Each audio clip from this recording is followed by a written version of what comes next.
Neguko 11 esaera zahar.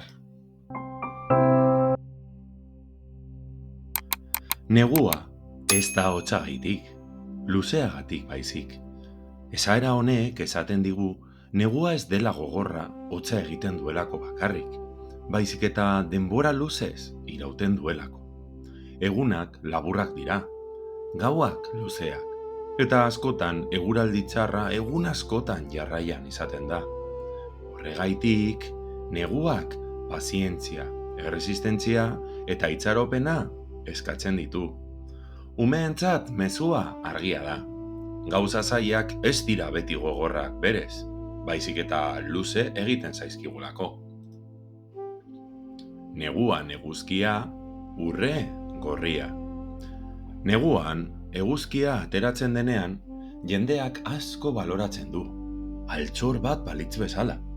Hotza dagoenean eta zerua gris dagoenean, eguzki izpi batzuek bero apur bat, argitasuna eta animoa ematen dute. Esaera honek irakasten digu une txiki honak baloratzen. Batez ere, sasoirik zailenetan. Gauza txiki batek, eguzki izpi batek, egun osoa alda dezake. Urtarrila hotz, otsaila motz. Urtarrilean, hotza handia egiten badu, negua azkarrago amaituko dela esaten du esaerak. Hau, eguraldiaren behaketan oinarritutako jakinduria da. Belaunaldiz belaunaldi transmititua. Ez da zientzia zehatza, baina bai naturari begira egindako ondorio bat. Umeei azaltzeko moduan, naturak bere erritmoa du. Eta hilabete bateko eguraldiak hurrengoaren berri eman dezake. Negu gogorra, uda oparoa. Negu latza bada, hotza eta elurra nagusi, ondoren uda ona etortzen dela dio esaerak. Ideia nagusia da, naturak oreka bilatzen duela. Neguan lurra atseden hartzen du, eta horrek uda emankorragoa ahalbidetzen du. Mezu baikorra du. Garai zaien ondoren gauza onak etor daitezke. Bizitzara eraman da, esfortzuaren eta pazientziaren balioa azpimarratzen du.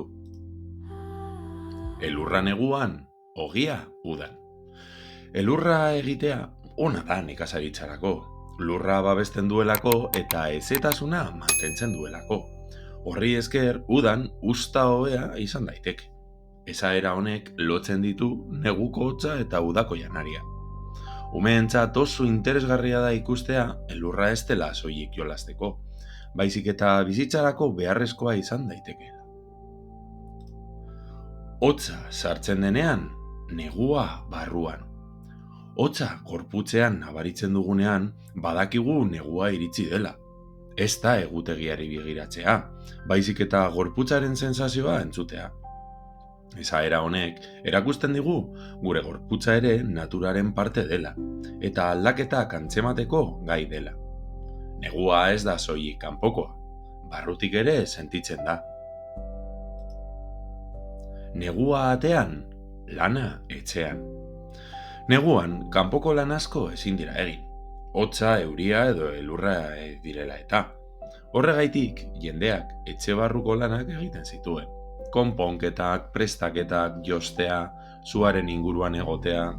Esaera honek bizimodu tradizionala erakusten du. Eta negua dela barrura biltzeko eta lasaitzeko garaia. Urtarrilean eguzki, otsailean elur. Urtarrila epela bada, otsaila gogorragoa izan daiteke.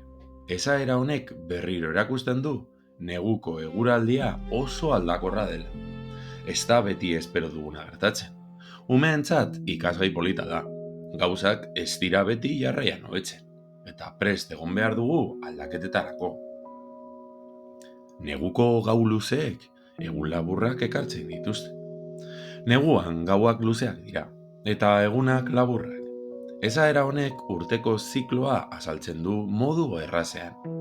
Eguzki gutxiago dago, eta horrek gure erritmoan eragina du. Gehiago atseden hartzen dugu, gehiago etxean egoten gara. Oso egokia da eguzkiaren mugimendua eta urtaroak azaltzeko. Negua pasata, dena ahaztuta. Neguko zailtasunak igarotzen direnean, jendeak berriro indarra hartzen du eta aurreko nekeak ahazten hasten da. Esaera honek itxaropen handia dauka. Garai gogorrak ez dira betikoak. Umeei transmititzeko mezu oso polita da. Gauza txarrak pasatzen dira eta ondoren gauza onak etor daitezke. Hotzak eta gozeteak lagun. Garai zaharretan, negua sasoirik gogorrena zen. Hotza eta janari eskasa askotan elkarrekin etortzen ziren. Esaera honek historia eta errealitate soziala gogorazten digu. Gaur egun dugun ongizatea baloratzeko. Umeentzat aukera ona da, iragana ulertzeko eta eskertzen ikasteko. Beno, artistak, 11 esaera zahar hauek, negukoak, zuoi gustatzea, espero dut udaberrietarako prest. Udaberrian ere, esaera zaharrak aterako ditut, beste bat arte.